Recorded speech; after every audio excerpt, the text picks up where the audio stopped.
خبر شامل کرتے ہیں سی پیک روڈ پہ واقع ضلع واشوق کے تحصیل بسیمہ سے ہمارے گدروشیا پوائنٹ کے نمائندہ گلفام شبیر کی رپورٹ کے مطابق بسیمہ میں پاکستان مسلم لیگ نون کے زیر اہتمام انتخابی جلسہ عام سے خطاب میں NA 260 چاغی خاران نوشکی واشوق سے پاکستان مسلم لیگ نون کے نامزد امیدوار سردار فتح محمد حسنی PB 31 واشوق سے پاکستان مسلم لیگ نون کے نامزد امیدوار میر مجیب الرحمان محمد حسنی نے کہا اب وقت آ گیا ہے کہ بلوچستان کے وسائل کو لوٹنے والوں کا احتساب کیا جائے۔ قوم پرست جماعتیں بلوچ قوم کے ساحل و وسائل کے نام پہ عوام سے فراڈ کر رہے ہیں، کیونکہ سیندک جیسا میگا پروجیکٹ میں اربوں روپے کا گھپلا کرنے والوں کے خلاف قوم پرستوں اور جمعیت علماء اسلام نے سابقہ حکومت کے حصہ رہے، مگر اب کس منہ سے بلوچ قوم سے قوم پرستی کے نام پر ووٹ مانگ رہے ہیں۔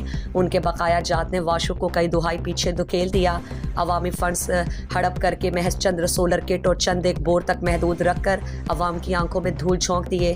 انہوں نے اپنے دور میں واشوق کو یوریا اور چینی کا گزرگاہ بنا دیا۔ انہوں نے انٹرنیشنل بارڈرز کو بند کر کے عوام کو نان شبینہ کا محتاج بنا دیا۔ کھیل کے تمام میدانوں کو ویران کر کے نوجوانوں کو مایوس کیا۔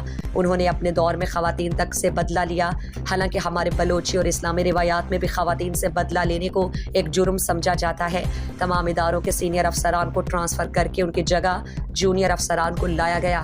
ہم جب وفاقی وزیر رہے گوادر فش باربر کی منظوری لی، چاغی نوشکی واشوق اور خاران میں بھی کام کیے۔ بسیمہ کے لوگوں کا قرضدار ہوں، اقتدار میں آ کر بسیمہ کے لوگوں کے لیے روزگار کے مواقع پیدا کریں گے۔ سی پیک کو کارآمد بنا کر اس کے فوائد یہاں کے لوگوں کو پہنچائیں گے۔ یہاں کے طلبہ کے لیے اسکالرشپ کے مواقع پیدا کر کے ہونہار طلبہ کو باہر ملکوں میں اسکالرشپ پہ بھیج دیں گے۔ جلسے سے ممتاز قبائلی شخصیت حاجی عبدالواحد عیسیٰ زئی، میر محمد اسماعیل سملانی، ڈاکٹر عبدالصمد محمد حسنی، چیف عبداللہ میر فضل کریم عیسیٰ زئی، گلفام شبیر عیسیٰ زئی، میر حسن جان سملانی اور دیگر نے بھی خطاب کیا۔